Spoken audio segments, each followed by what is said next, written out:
My name is I'm sitting here with Dr. Umar Shabazz Bey. We're going to sit here and talk about Arkansas pyramids and pyramids in America, period. I really want to ask this brother right here a couple interview questions and really get down into details about pyramids in America, alright? So the first question, Mr. Omar, we're going to ask about who built these ancient mounds. The ancient mounds were built by the original people here. We call them the mound builders, the mound people. We call ourselves Moor. The planet was called Moor.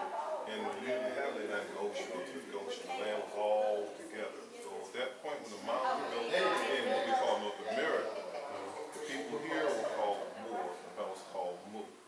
Okay. To this day, the planet is still called Moor in other languages. What's the Spanish word for the world? Mundo. Okay, what's the French word for the world? It's move. Around the world is called Moor somewhere. So these pyramids were built by people called Moor, the indigenous people who did not migrate here, but were put here by Almighty God. Alright. That's a great answer. Number 2 question is, what is the oldest mound in America? These mounds are actually pyramids too, so I'm going to add that in there so Mr. Shabazz can go forward with that, alright? Okay, so the oldest mound I found is in Baton Rouge, Louisiana. That's why I moved to Baton Rouge, Louisiana. But one studied the history of Moorish exploration. First was thought that the mounds in the Ohio River Valley, the dean they call Hope Mounds, they were 1,000 years old, okay? Then they discovered the mounds in Cahokia, which is the St. Louis area, the giant monk mound, the mounds in Florida. But they came out of Louisiana, they found a place called Poverty Point in the 1950s. Poverty Point, known as Owl Mecca by indigenous people. But in the 1950s, that mound was found to be more than 1,000 years older than the previous understanding of mound culture. The mound they found in Louisiana called the Bird Mound, Poverty Point, is a huge city. It's called the first city community in America, civilized city in America. And it dates back to maybe 3,000 to 4,000 years old. Okay, that's not the oldest, because not far from that place they call Poverty Point, named for this poverty-ridden plantation nearby. Okay, not the people who built the mound. That name applies to the white settlers came in there in the 1800s. There are mounds along the Washitaw River, about 30 miles from the Poverty Point mound, that are similar in shape, a place called Watson Break, that are dating back to 6,000 to 7,000 years old. So along the Washitaw River, you have Monroe, Louisiana today, you have evidence of ancient mounds dating back to 6,000 to 7,000 years. North of Monroe, you have a place called Frenchman's Bend, 6,000 years old. You come down to what you call Baton Rouge, Louisiana. Understanding Monroe was called the Maison Rouge. Maison Rouge was the family that, the French family that got the land grant for there. Baton Rouge is still part of the Rouge, still part of the Maison Rouge family, but it has mounds there called Montesano mounds. If you go to Baton Rouge right now, you have the Louisiana State University, LSU. On their campus, they have 2 mounds known to be 5,000 years old. And the plaque there says these predate the mounds in Egypt, and that's nice, but they're not the oldest mounds in Louisiana. Okay, when you go up to near Southern University, there's a place called Montesano, it's a creek. It's the only creek in Baton Rouge that flows to the Mississippi River. Along that creek you find evidence of mound dating back over 8,000 years old. And yet there are even older mounds in a place, rivers called the Amite River, Columbia River, dating back 8 to 10,000 year old mounds in Louisiana. And there's archaeological documentation that clearly states that the mound at Montesano, typically called Mound A, is the oldest known mound in the United States. And the mounds are so old that you learned in the 1950s they had to create a whole new dating system. Before we had BC, AD, CE, now there's something called BP. Okay, before this period. So Poverty Point Mound created a whole new era in dating, carbon dating, okay? So you see something called BP. BP is based on sometime in the 1950s, it means from this point forward, from this point back. So the mounds are old. The oldest known mound can be found, or the location of it can be found in Baton Rouge, Louisiana, because sure that they found they dealt with it and tore it down. But there's still evidence, record of it in public documentation, archaeological research. Sure. I really appreciate appreciate the book that you have me read. You sent to me. I read it. It's Arkansas Mounds book. It's by Peter, if I'm not mistaken. This book right here. Beautiful. Marvin Jeter, sorry. And it's basically journals and everything that you want to know about these mountains. Okay? Let's move on to the next question. The next question here, how long the Washitaw tribe have been in America/Turtle Island? Folks, I don't know if you know anything about Turtle Island, but we're going to let Mr. Shabazz tell you some more. Okay, the Washitaw tribe is actually an empire of several nations. Anybody in North America known as a Native American, indigenous person, Indian, what are you going to call them? All indigenous people here, native people here, come out of the Washitaw Nation, out of the Washitaw tribe. We have always been here from the beginning. We have no beginning and we will have no ending, okay? Now, the Imperial Washitaw Nation, as we know it, based on teaching of the Empress of the Washitaw, actually began in 1992. Upon the Empress going to the state of Louisiana and acquiring a document that said her tax adjudicated title to the land that her family had based on the Mason Land Grant. That was 1992. In 1995, I was working with the Empress and she had several meetings from 90 to 95. 95, I came down and agreed to come on board and work with the Washitaw government. And we formed something called the Imperial Washitaw Nation. So it became like our Washington, D.C. in the Washitaw proper. And from the Imperial Washitaw Nation, we began the process of contacting international bodies. The Empress that dealt with the state of Louisiana, she dealt with every department in the United States government, executive branch. And when I came on board, my goal was to have the Empress go international. So we first did was contact the International Court of Justice to find out how do we file human rights charges against the United States. That was 95. In 1996, we were invited to come to the United Nations Peace Palace in Geneva, Switzerland, where we participated in different meetings with indigenous people from all around the world in 1996. And at that time, I was blessed with the opportunity to help elaborate the wording for the United Nations Declaration of the Rights of Indigenous People. So in 1996, you actually have the world first learning about the Washitaw Nation, the Imperial Washitaw Nation. In 1996, the Washitaw Nation got recognized at the United Nations Conference as the oldest indigenous people on earth based on the documentation we share with them. There are other indigenous people around, but it's, in terms of the civilization, organized body politic, the Washitaw Nation is one of the oldest body politics found in the world. So we've been around forever, from beginning of time. We're still here, but you will find on record of the first, I guess, written history of the Washitaw goes back to the 90s. The Empress of the Washitaw began her studies in the 1960s based on her grandmother's record she left for her. In 1992, the Empress first launched the concept of the Washitaw Moors, spelled with a U. I've been a member of the Moorish Science Temple for several years. Spelling the word Moor was two O's, and suddenly I was just overwhelmed with the fact that there's two U's, and from there I just understood from further study how the letter U had been removed from the English language. So you go study Noah Webster and the creation of the dictionary, you see how Webster campaigned to get the U removed from the English language. Oh, really? Okay, so that's a whole other study. The letter U, Noah Webster. Whole another study. Well, since you jumped to that, I'm going to jump to that to this question then.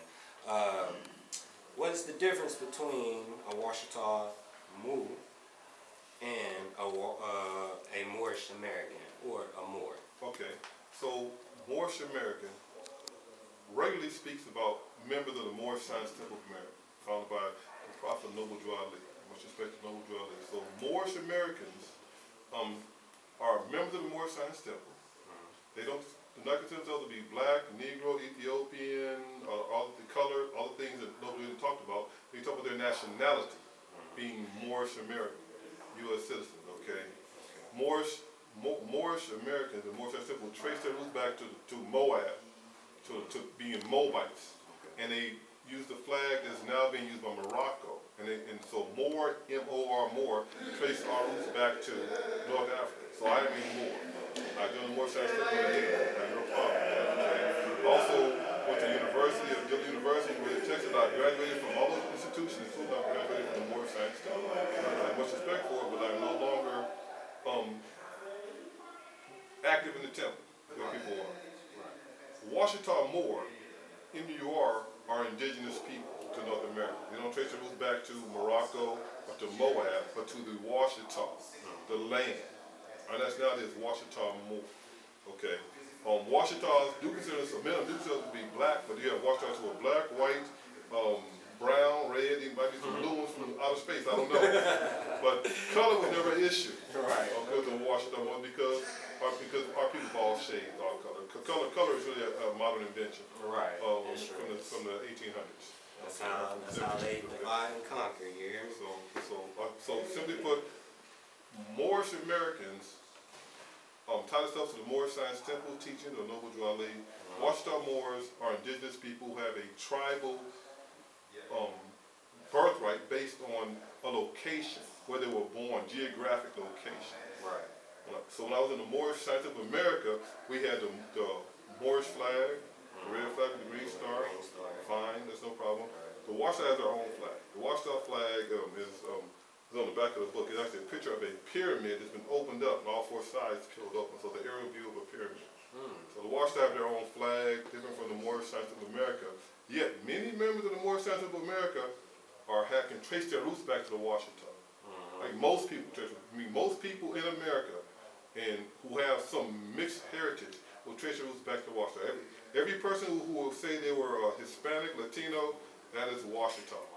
That's indigenous. So if you take the word Indian and replace it with the word Moor, M-U-R, everywhere you see it. Indigenous, everywhere you see the word Indian, put the word indigenous. Autochthonal, we are the original people in this land. All right. Well said, well said. All right, I'm going to run through this real quick. We're not going to use that one because you already summed that one up. Now, I've done a little research, and I was wondering about these Olmecs. How long these Olmecs been around, and where they really originated from? Okay, you say the word Olmec. Olmec is a word that was actually invented in the 1920s by a museum curator in New York City. And really when talking about the people, talking about art culture, art style they found in Central Mexico and Central America, okay? The people there, Olmec refers to like rubber tree people. People there were called Chi people.